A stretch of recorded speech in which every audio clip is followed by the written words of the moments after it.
Jadi jangan batalkan amalan kita, ibu bapak-bapak. Kalau kita petang ini di antara kita bincang, pertama tolong takut, Allah Maha mengawasi.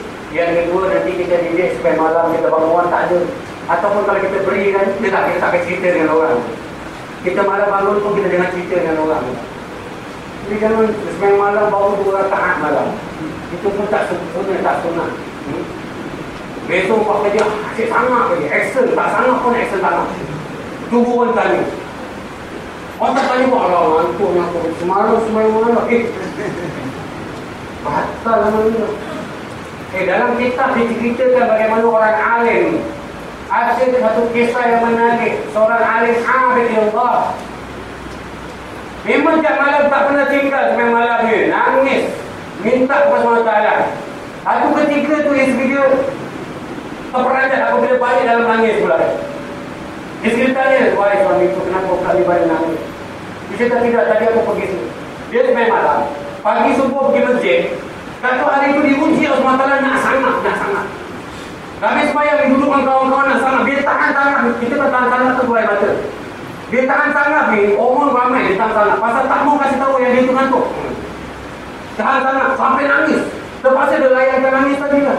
Sudah pasal. Terpaksa balik. Balik sampai kat rumah masih nangis ni. Dia segi putih apa sangat? Tak ada aku tadi tahan sangat sampai nangis. Pasal apa tahan sangat? Pasal tak mau kasih tahu kawan-kawan yang dia tu ngantuk. Yang kita ni pula tak ngantuk pun dia sangat. Dia puasa sunat, puasa kebetulan Muharram, 10 Muharram, ya Ashura. Bagus, saya pukul setahun kan. Baru pukul 10 je Excel. Korang pun nanti saya makan pergi sendiri Nah, aku lagi puasa tak makan. Kawan-kawan dia siapa tadi? Jangan kasih batal amalan gitu. Ini di antara yang kita pelajari petang ini. Saya nak bawakan 2 kisah yang menarik. Kalau tadi saya bawakan kisah bagaimana orang alim dengan tahan sangat sampai nangis. Cuma tak nak kawan-kawan tahu yang dia malam tadi bangun. Itu je. Sampai nangis di masjid, sampai rumah saya pun. Pernah berlaku di Baghdad. Salah seorang tukang kayu ni, dia ceritakan yang mana sepanjang pengalaman dia, tukang kayu dia bikin rumah. Yang sungguh menarik. Yang mana pernah satu ketika datang seorang wakil yang memberikan dia wang yang banyak untuk bina masjid. Orang tadi datang cakap berapa satu masjid nak bikin. Cakap orang cakap ni 1,000 dinar. Okey, ni 1,000 dinar. Lagi 1,000 dinar untuk next pay masjid. Kau bikin 1,000 dinar dengan untung kali ambil. Siap masjid ini, buat lagi satu masjid. Jadi dia kasih guru. Nanti bila satu yang pertama siap, aku akan datang untuk bertanya tentang masjid tadi. Bila masjid dah siap, orang yang wakil dah. Dia tengok, okey dah siap bagus. Okey, ini lagi 1,000 lagi. Bukan yang tadi yang next punya, lagi satu lagi. Kau bikin sama macam ini. Bikin kat mana kau nak besok tu. Orang ni tanya, ni siapa Pedro? Ni tuan aku punya. Jangan cakap. Dia tak kasih tahu siapa nama dia. Kau bikin juga. Orang ni bikin 2-3 masjid bikin. Habis bikin dia jadi rimas, tak tahu nak tahu nama apa. Ni masjid tahu nama apa. Jelas. Apabila dah siap 3-4 masjid tu diikut. Wakil tadi ikut. Nampak rupanya orang kaya ni. Kita tahu orang kaya ni rupanya dia diam-diam. Dia bikin banyak masjid, tak bilang orang, dia hantar wakil aja. Dia pun tak. Dia taruh masjid tu 3-3 yang dia buat tu nama orang tu. Apabila dia next masjid, orang dia kata okey, dari nama pula ya. Dia ambil balik next punya tu projek tu, cancel projek. Kita jangan bikin masjid lagi, dah turunkan pun nama itu. Ini aku cakap okey, dah bawa besar. Aku pun tidak lawan dengan kali. Kata orang dulu ni, dia buat benda ni sampai dia tak nak kasih orang tahu, dia takut amalan tadi tercabut ataupun tergolong. Bukan saya cakap bila kita infak tu benda tak boleh tahu. Masjid Abina, Masjid Ajar Rami Abi. Boleh orang-orang ini ikhlas, tapi nak beritahu kepada kita bagaimana orang dulu bila beramal, dia besar tu kecil. Dia takut amalan tadi tertolak sampai disirkan. Dia sembunyikan, dia pesan dengan wakil tadi. Kalau orang tahu aku punya, kau ambil komisen bodoh. Ini satu cerita yang baik. Muraqabah dulu. Ingat, satu, tolong takut bahawa Allah SWT Maha mengawasi. Yang kedua, kalau Allah lihat, kita jangan takut. Orang tak lihat pun tak apa. Dan kalau boleh kita tolong sembunyikan seperti mana orang dahulu melakukan. Innamal a'malu binniyat. Niat kita ni kalau bersih, insya-Allah segala-galanya pun bersih.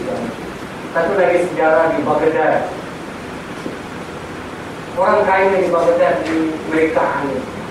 Bagi kita semua ini. Anda ada kawan-kawan orang kaya macam kita jalan. Orang kaya ini bagus betul.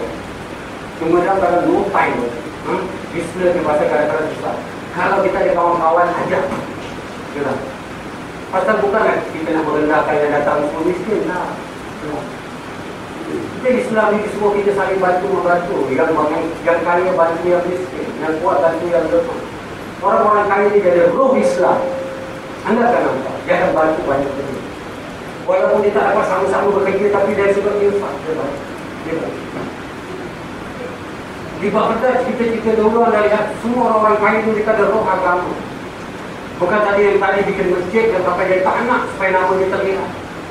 Malah tiap pagi ada seorang kaya di Baghdad tu, tiap pagi dia akan suruh khadamnya, pembantunya bawa 100 dirham untuk bagikan kepada fakir miskin semua. Tiap hari berdiri lama dia bikin dan tak ada orang tahu. Ada pencuri-pencuri dia tengok, dia ni siapa tahu kasih dia tangkap budak ni kan. Siapa punya? Tuan aku nak tahu. Pencuri punya enggak, dia balik. Rupa-rupanya pembantu dia balik rumah dia buruk. Memang buruk kan? Ya. Memang orang yang miskin. Tapi salah satu daripada pencuri tadi dia tak nak balik, dia tunggu. Rupa-rupanya lepas 1-2 jam ada orang yang keluar daripada rumah yang buruk tadi pakai cantik. Rupa-rupanya ini orang kaya tadi dia buka kulit. Dia berpura-pura menjadi orang miskin yang keluarkan mereka sebagai pembantu. Rupanya dia tiap pagi daripada rumah yang mahligai itu dia keluar pergi rumah yang buruk. Dia tukar baju, cek make-up semua yang orang miskin biasa. Dia pergi ke pasar beli 100 dirham. Tiap pagi orang ini nampak. Apabila pencuri ini nampak, dia nampak yang mana orang tadi orang kaya buat itu. Yang mula-mula nak mencuri air menjadi orang yang baik.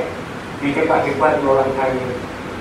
Yang mana dia sembunyikan amalan dia tadi sehingga aku ni hari mencuri orang yang macam ini dia hebat. Punya harta. Pencuri biasa dia ambil orang kaya. Orang kaya yang macam ini buat satu amalan yang dia sembunyikan, kita pergi curi. Akhirnya dia bertaubat menjadi orang yang baik. Ibu-ibu, bapa-bapa yang dihormati sekalian, kita masih lagi dalam 45. Saya belum dapat membacakan hadis ini. InsyaAllah minggu depan bagi yang sempat untuk ataupun sanggup menunggu, kita bacakan ayat 3, ayat 4, ayat 5 yang dibawakan dari ayat ketiga, yang keempat, yang kelima daripada buku ini. Kemudian kita masuk kepada satu hadis yang agak panjang yang menceritakan kemarin kita dah baca. Hadis Jibril orang panggil. Hadis tentang ihsan. Kalau anda nak tahu, mudah-mudahan anda dapat sabar. Minggu depan datang sama-sama kita berkumpul. Kita berdoa kepada Allah Subhanahu Wa Taala. Mudah-mudahan amalan kita yang kecil ini, ingat ya, orang-orang dulu amalan ini hebat dan besar yang tak terhitung. Mereka dah amal dengan seikhlas-ikhlasnya supaya menjadi contoh kepada kita. Kita di bawah kecil sangat ya. Tapi biarlah keikhlasan kita yang mudah-mudahan Allah perhatikan kelemahan umat akhir zaman ini. Tapi mudah-mudahan dengan keikhlasan itu Allah bantu. Amal yang kecil ini akan diperhatikan, akan diberikan ganjaran sesuai dengan iman kita, keikhlasan kita. Dan mudah-mudahan ini nanti dapat membantu menghapuskan segala dosa-dosa kita yang kita lakukan sebelum ini. Dan mudah-mudahan dengan kekuatan ini juga menjadikan Allah kesian dengan kita apabila kita minta ampun kepada Allah SWT. Mudah-mudahan selamat kita dunia dan akhirat. Dan selalu kita doa, mudah-mudahan. Saya rasa ibu bapa semua hari ini yang sakit jantung hari ini fikir pasal anak-anak. Benar? Dalam keadaan kita di Singapura hidup dalam keadaan yang begitu mewah, tapi maksiat depan mata. Kadang-kadang kita nak nasihat pun tak boleh dengar, macam-macam. Sebab itu saya minta, bila kita berkumpul macam ini, tolong bersihkan hati kita, doalah banyak-banyak. Malaikat akan perkenankan dan mendoakan doa kita. Mudah-mudahan Allah SWT akan tampulkan permintaan kita. Bukan saja dosa kita terhapus, mudah-mudahan rumah tangga kita aman dan aman. Mudah-mudahan rumah tangga kita mudah-mudahan akan diberkati. Mudah-mudahan Allah SWT akan menjadikan anak-anak kita anak-anak yang saleh dan salihah. Mudah-mudahan kita hidup dalam keadaan diberkati, jauh daripada segala masalah maksiat. Dan mudah-mudahan kita ini dikuatkan iman untuk memperbanyakkan amal-amal saleh, ittiba, mengikuti sunnah Nabi sallallahu alaihi wasallam. Subhanakallahumma wa bihamdika asyhadu an la ilaha illa anta astaghfiruka wa atubu ilaik. Wa billahi taufiq wal hidayah. Assalamualaikum warahmatullahi wabarakatuh.